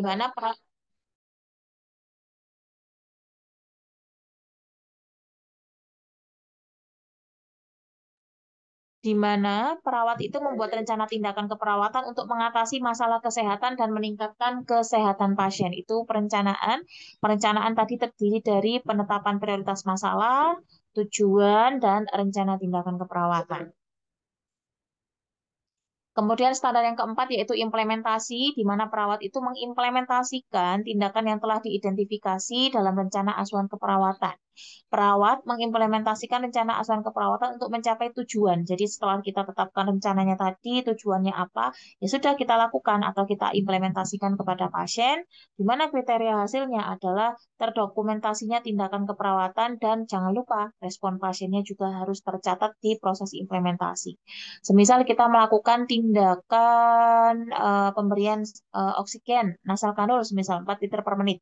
Berarti responnya gimana? Berarti responnya ditulis pasien sudah terpasang nasal kanul 4 liter per menit. Kemudian kalau memang saturasinya mengalami penurunan sebelum dipasang nasal kanul, ya ditulis saturasinya berapa di situ setelah pemasangan nasal kanul. Jadi itu respon pasien itu wajib dimasukkan di proses implementasi. Kemudian yang terakhir adalah standar evaluasi, di mana perawat mengevaluasi perkembangan kesehatan pasien terhadap tindakan dalam pencapaian tujuan sesuai rencana yang telah ditetapkan dan merevisi data dasar perencanaan. Kriteria hasilnya yaitu diperoleh hasil revisi data, diagnosis, rencana tindakan berdasarkan evaluasi. Jadi pada intinya evaluasi itu melihat apa yang sudah kita lakukan ini efektif atau tidak. Kalau memang tidak efektif, kira-kira perlu ditambahkan intervensi yang lainnya dievaluasi. Dievaluasi itu ada beberapa yang masih menggunakan SOAP, ada yang sudah SOAPI, ada yang SOAPIE. Sebetulnya yang paling simpel menggunakan SOAP. Untuk SOAPI, SOAPIE itu hanya pengulangan-pengulangan dari penulisan SOAP tadi. Jadi ini lebih panjang jatuhnya. Tapi kurang tahu sekarang rumah sakit menggunakan yang mana. Apakah masih SOAP atau SOAPI atau SOAPIE.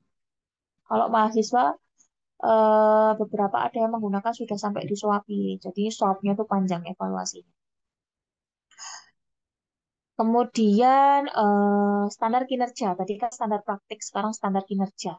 Nah, standar kinerja itu yang pertama adalah standar jatuh jaminan mutu, di mana perawat itu harus secara sistematis melakukan evaluasi mutu dan efektivitas dari asuhan keperawatan yang diberikan. Nah, evaluasi mutu itu adalah sebuah penilaian di mana kita harus tahu apa yang sudah kita lakukan itu bisa menjamin pasien ini mendapatkan asuhan keperawatan yang betul-betul bermutu atau tidak. Nah, kriteria di sini, jaminan mutu itu yang pertama berperan secara teratur dan sistematis pada evaluasi praktek, di mana penetapan indikator kritis dan alat pemantauan. Jadi indikator kritis dari pasien itu kita juga harus tahu, terus pemantauannya seperti apa, pengumpulan dan analisa data, perumusan kesimpulan, umpan balik dan rekomendasi, kemudian penyebaran informasi, penyusunan rencana tindak lanjut, rencana dan pelaksanaan penilaian secara periodik. Jadi jaminan mutu ini nanti masih ada hubungannya dengan penilaian kerja. Kemudian kriteria hasilnya yaitu adanya hasil pengendalian mutu di mananya yang pasti ada perbaikan dari kesenjangan yang sudah kita lakukan observasi.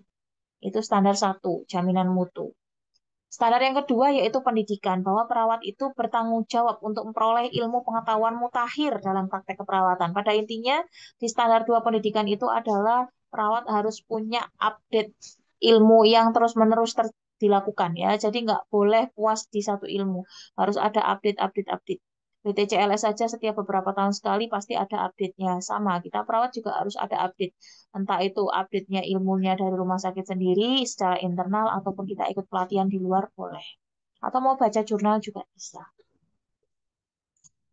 Kemudian ini kriteria prosesnya, di mana yang pertama perawat itu punya prakarsa untuk belajar mandiri. Ya, jadi nggak melulu harus ikut pelatihan dari rumah sakit yang seolah-olah kita dicekokin ya. Masa ya setiap sebulan sekali pasti ada pelatihan. Nggak boleh begitu ya, karena kita memang dituntut untuk punya ilmu yang terupdate. Kemudian perawat berperan serta dalam kegiatan pemantapan di tempat kerja seperti diskusi ilmiah, ronde keperawatan gitu ya. Kalau rumah sakitnya sudah bagus, ronde itu biasanya berjalan terus. Kemudian DRK, diskusi refleksi kasus itu juga biasanya berjalan terus-menerus. Tujuannya apa ya? Update ilmu, kemudian juga masuk di penilaian mutu. Itu masuknya di situ. Kemudian perawat mengikuti pelatihan, seminar atau pertemuan profesional yang lainnya ya, bisa internal ataupun eksternal, dan perawat membantu sejawat mengidentifikasi kebutuhan belajar. Maksudnya apa? Jadi nggak melulu harus clinical instructor atau CI-nya aja yang melakukan penilaian, tapi kalau misal kita melihat teman kita merasa kesusahan di salah satu poin atau salah satu bidang, ya kita bantu untuk menilai kira-kira kamu tuh butuh belajar apa sih, mau diajarin apa sih, itu juga boleh. Kemudian hasilnya, setelah kita berproses, apa sih hasilnya? Yang pertama pastinya kalau habis belajar ya mengalami peningkatan pengetahuan, dan yang terakhir yaitu kalau peningkatan pengetahuan sudah terjadi, ya harapannya kita itu bisa melakukan ataupun memanfaatkan ilmu yang kita punya. Gitu ya Kak ya. Jadi nggak cuma meningkat pengetahuannya saja, tapi ilmu kita itu harapannya adalah meningkat. Seperti itu. Kita lanjut ya. Kemudian standar 3 yaitu penilaian kerja tadi. Nah, Penilaian kerja ini di mana harus mengevaluasi prakteknya berdasarkan standar praktek profesional. Nah, kriteria strukturnya tadi ada kebijakannya, ada yang bagian nilai, ada standarnya bagaimana atau tools-nya, dan rencananya mau dilakukan setiap kapan penilaian kerjanya. Ya, terus di sini tadi mekanismenya ya, mekanismenya gimana, tools-nya, terus pengkajian kerjanya dilakukan, dirumuskan hasil dari yang kita nilai tadi, kemudian kita berikan umpan balik dan RTL. Kemudian setelah diberikan evaluasi dan umpan balik, harapannya perawat yang dilakukan penilaian tadi itu bisa memanfaatkan hasil penilaian untuk memperbaiki dan mempertahankan kinerjanya. Kemudian standar yang keempat atau kesejawatan atau kolegial, di mana perawat ini berkontribusi dalam mengembangkan keprofesian dari sejawat kolega, di mana di sini tuh mirip-mirip dengan kolaborasi ya. Kolaborasi antara sejawat melalui komunikasi efektif meningkatkan kualitas pemberian pelayanan asuhan keperawatan. Kriteria prosesnya yaitu perawat berperan serta aktif dalam melaksanakan kolaborasi dan perawat memanfaatkan hasil kolaborasi dalam melaksanakan asuhan keperawatan. Kriteria hasilnya ya ada kesepakatan karena kita kolaborasi, kemudian dilakukan perbaikan dari tindakan berdasarkan hasil pertemuan. Kak, ini yang kolaborasi antar sejawat ya? Yang 4 ya berarti ya? Yang keenam boleh nggak salah Kak sih. Nah, bentar, aku lupa. 6, kolaborasi. Jadi kalau sejawatan itu 4, kalau yang kolaborasi itu 6.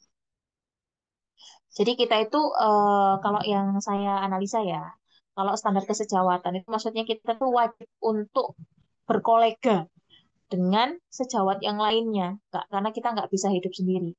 Nyampainya di situ.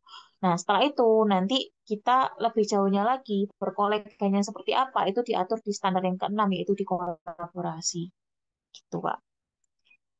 Nah, kemudian yang standar yang kelima yaitu standar etik, di mana kita ini keputusan dari tindakan perawat itu harus sesuai dengan etik yang ada, ya, baik nilai-nilai etik ataupun kode etik atau prinsip etik. Kemudian kode etik perawat merupakan parameter bagi perawat dalam membuat penilaian, di mana biasanya berbagai macam isu spesifik yang akan muncul tadi terkait penolakan terhadap pengobatan, eutanasia, inform consent, atau yang lainnya. Ya,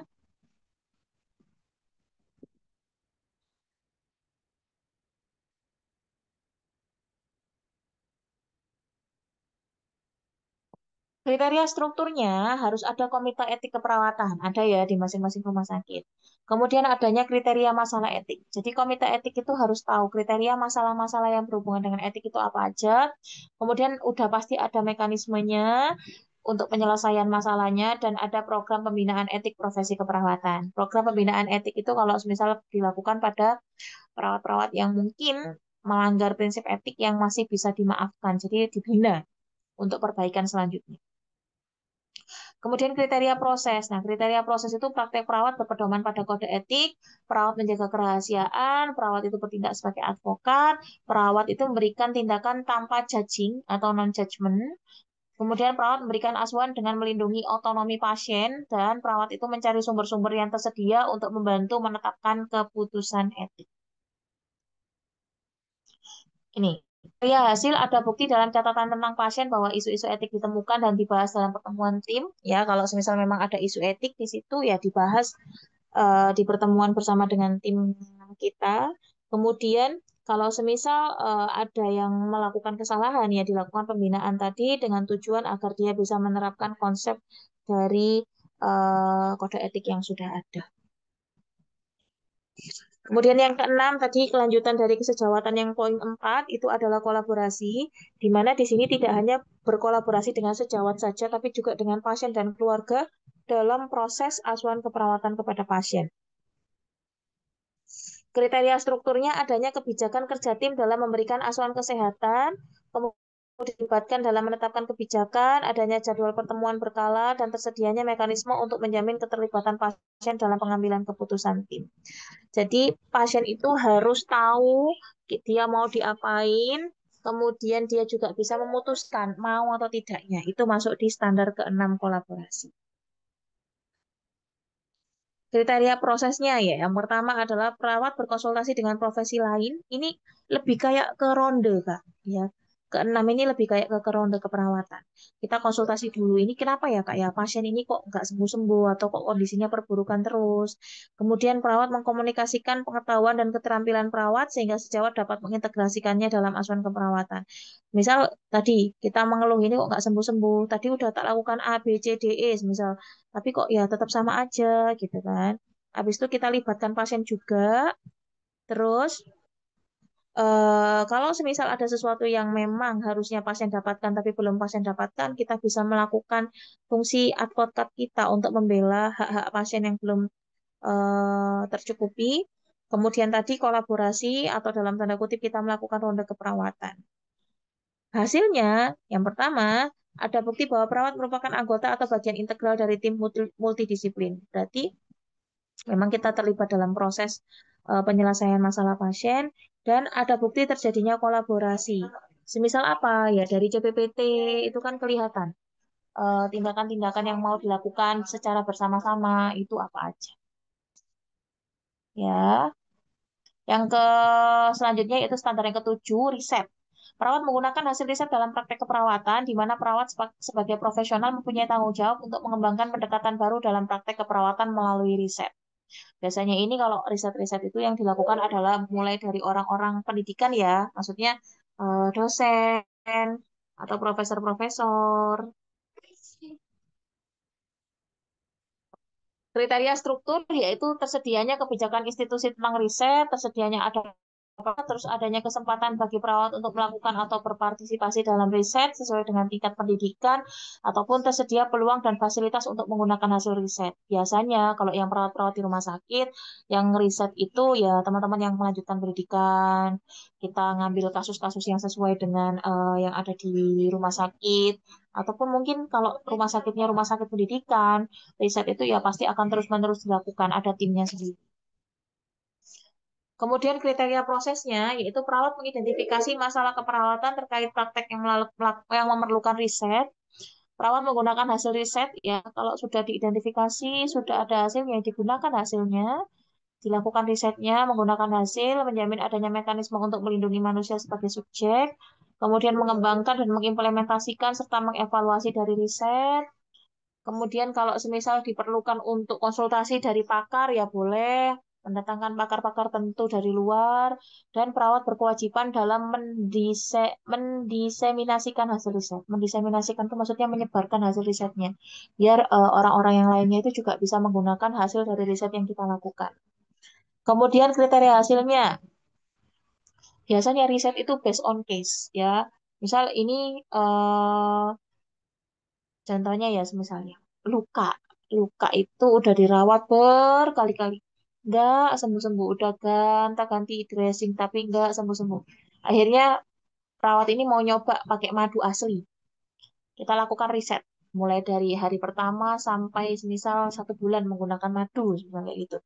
Nanti difoto perbedaannya. Apakah jaringan nekrosisnya banyak yang hilang atau tidak. Kemudian ternyata pada akhirnya jaringan nekrosisnya itu banyak yang hilang gara-gara menggunakan si madu ini. Berarti hasil risetnya itu berhasil. Nah, itu berarti masalahnya teridentifikasi dan ada solusinya dari riset yang dilakukan. Kemudian, selain riset itu tadi dilakukan, kita tuh kan melakukan percobaan ya. Itu harus ada EBP-nya juga. Maksudnya EBP itu apa? Kita harus cari yang mendukung riset yang mau kita lakukan. Jadi nggak boleh kalau kita mau melakukan riset tapi belum ada evidence best practice-nya. Harus ada EBP-nya dulu. Entah itu yang pernah dilakukan di Indonesia atau di luar negeri. Yang penting sudah ada jurnal terdahulu yang bisa menguatkan tindakan yang akan kita lakukan. Kemudian jangan lupa dipublikasikan sebagai bentuk kontribusi perawat dalam pengembangan teori, praktek, dan riset. Jadi semakin banyak jurnal-jurnal yang diterbitkan oleh perawat yang semakin bagus dan maju juga dari pendidikan keperawatan. Kemudian yang terakhir yaitu pemanfaatan sumber-sumber, di mana kita itu sebagai perawat harus mampu melakukan asuhan keperawatan yang memiliki nilai efektivitas biayanya, ya di situ yang agar lebih efektif dan efisien. Nah, ini kriteria strukturnya banyak. Pada intinya kita itu eh, harus melakukan asuhan keperawatan secara efektif dan efisien, baik secara dana ataupun secara sumber daya. Itu. Kemudian kriteria prosesnya pada intinya kita itu harus tadi menyiapkan alat-alat sesuai dengan anggaran, bertanggung jawab dalam mendistribusikan sumber daya yang tersedia dengan cara yang efektif dan tidak boros. Maksudnya kalau tindakan yang memang tidak memerlukan sarung tangan ya nggak usah pakai sarung tangan, gitu ya. Yang pasiennya tidak mengalami sakit pernafasan ataupun apa sih namanya penyakit-penyakit yang menular lewat droplet yang nggak usah pakai masker, kayak gitu-gitu itu masuknya di ini pemanfaatan sumber daya. Kemudian beban kerjanya gimana? Kalau semisal pasiennya cuma dikit, ya sudah berarti perawatnya dikurangi. Kalau dikurangi itu dalam artian ada yang diliburkan biar ngambil jatah cutinya ataupun yang lainnya.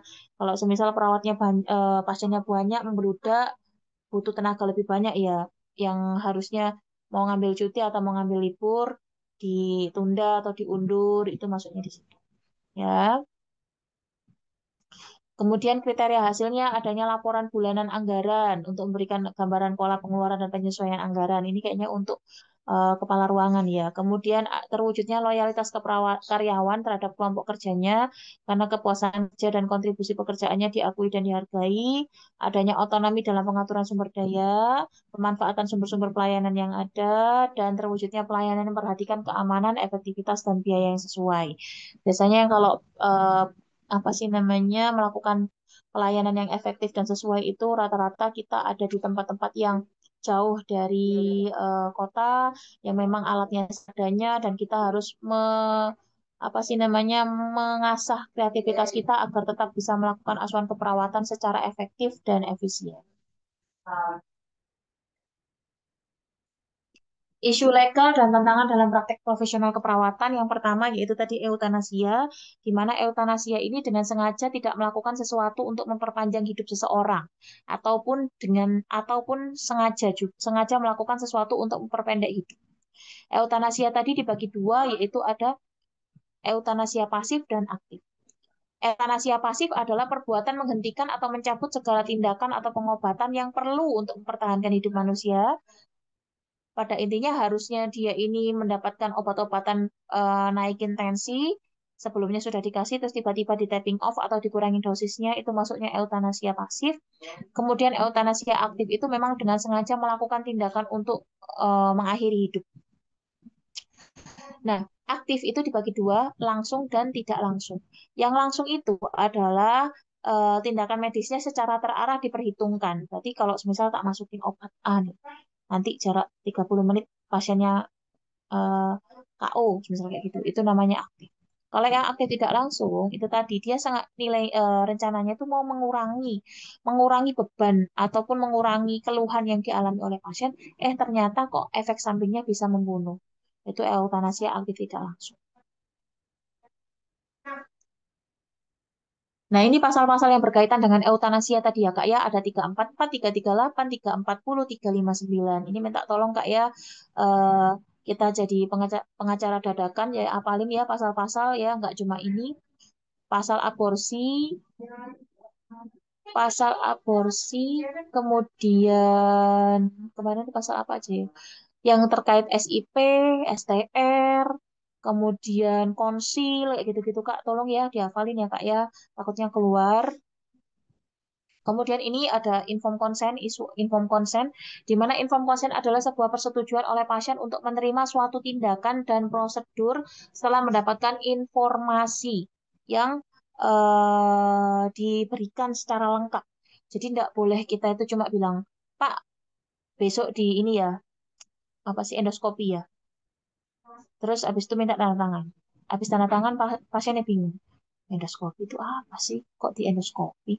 Itu berarti yang salah adalah perawatnya ataupun dokternya. Harusnya sebelum memberikan info konsen dijelaskan endoskopi itu apa, prosedurnya bagaimana, efek sampingnya bagaimana. Kalau memang dia menggunakan biaya sendiri atau mandiri ya dijelaskan harganya berapa, terus perawatannya harus berapa hari, kira-kira nanti perawatan pasca endoskopinya bagaimana, itu namanya informed consent. Jadi betul-betul all in kita jelaskan, baru kita minta persetujuan. Jadi nggak boleh seolah-olah membeli kucing dalam karung. Jadi harus dikeluarkan kucingnya biar tahu, oh kucingnya warnanya hitam, baru boleh dibeli. Nah, dalam tanda kutip seperti itu. Nah, informed consent ini diatur di Undang-Undang Nomor 29 Tahun 2004. Kenapa harus ada informed consent? Karena kita mengacu pada Kode Etik Keperawatan, yaitu autonomi, di mana pasien itu punya hak untuk menentukan apakah dia ini mau dilakukan perawatan ataupun pengobatan atau tidak. Itu acuan dari informed consent adalah Kode Etik Autonomi, dan ini diatur di Undang-Undang Nomor 29 Tahun 2004. Bentuk informed consent tadi, yang pertama dinyatakan secara lisan, kemudian secara tertulis, kemudian tersirat atau dilakukan informed consent dalam kondisi yang darurat. Tadi ya, pasien-pasien yang tiba-tiba henti jantung, henti nafas, langsung RJP, ataupun pasien-pasien dengan apa sih namanya, ini loh Kak, yang keracunan, dibawa ke IGD, udah ini terus langsung kita langsung pasang NGT tanpa minta persetujuan, itu boleh dilakukan karena dalam kondisi yang darurat. Nanti kalau udah selesai, udah tertangani, baru langsung dimintakan dalam bentuk dokumentasinya. Tetap harus diminta dalam bentuk dokumentasinya. Kemudian fungsi informed consent itu apa? Yang pertama adalah promosi dari hak otonomi seseorang. Tadi setiap manusia itu punya hak otonominya masing-masing. Kemudian proteksi dari pasien dan subjek. Maksudnya apa? Nanti kalau misal kita nggak minta informed consent, terjadi segala sesuatu yang terjadi pada pasiennya, kita akan dituntut. Nah, profesi kita itu sangat berbau dengan tuntutan-tuntutan itu tadi ya. Salah dikit masuk penjara, itu yang bahaya. Makanya kita lindungi diri kita dengan informed consent.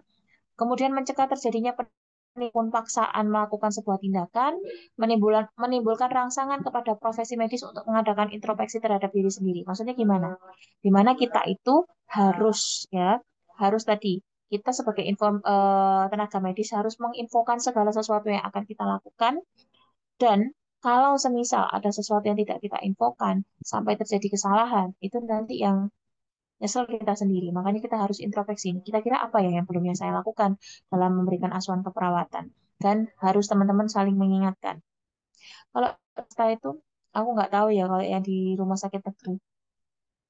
Kalau di rumah sakit swasta itu ya, kalau aku dulu pasien datang, ini ya, pakainya itu kalau nggak mandiri ya asuransi. Itu cuma infus pam aja, itu di ACC-kan gitu kan. Hal-hal yang seperti itu saja, padahal istilahnya ya cuma alat gitu kok. Tapi itu memang harus diasesikan. Bahkan pemberian antibiotik kayak yang apa sih Kak? Cefotaxim itu tidak hanya ACC untuk pemberian antibiotiknya saja, tapi harganya sampai 15.000 itu juga di-ACC-kan di rumah sakit swasta. Aku kurang tahu kalau yang negeri bagaimana. Kalau yang di originary dulu begitu. Jadi ACC untuk pemberian antibiotik plus ACC untuk harganya. Jadi takutnya nanti ada komplain ataupun yang lainnya. Jadi kita melindungi dari hal-hal itu. Itu informed consent. Kemudian kita juga informed consent ini adalah sebagai bentuk keterlibatan pasien dalam penentuan dia ini mau dilakukan tindakan atau tidak. Tadi ya prinsip etik autonomi. Kemudian ini tadi elemen mayornya dilakukan secara sukarela. Ya maksudnya nggak sukarela tuh nggak kita paksa gitu loh Kak.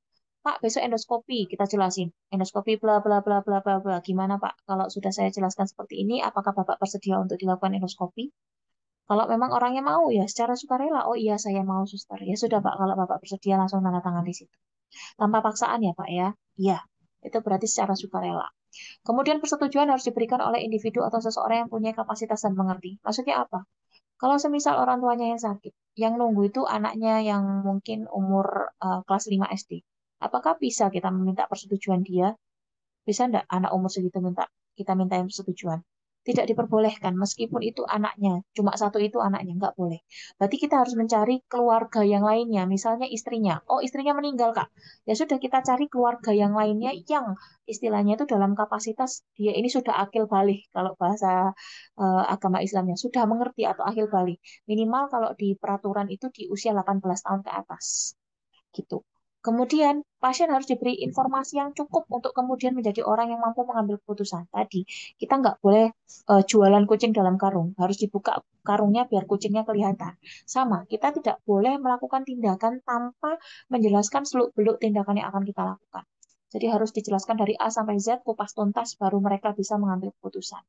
Meskipun nanti pada ujungnya, setelah kita jelaskan sampai capek nih ya, dari A sampai Z ke ujung-ujungnya nggak mau, ya sudah, itu hak mereka. Kemudian mengenai sesuatu hal yang khas, maksudnya itu nggak semua tindakan itu dilakukan informed consent. Biasanya tindakan-tindakan invasif atau tindakan-tindakan yang berhubungan dengan biaya, ataupun tindakan-tindakan yang istilahnya ini menyangkut ke nyawa pasien yang berbahaya, itu dimintakan persetujuan atau informed consent.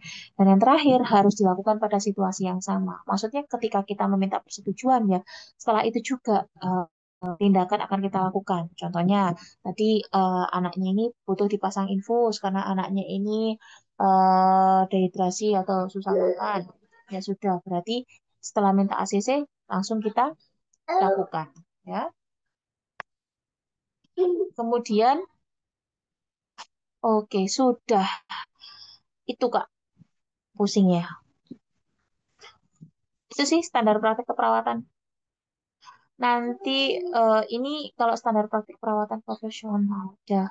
Terus besok itu, sebentar. Tapi gimana ya? Bentar, Kak.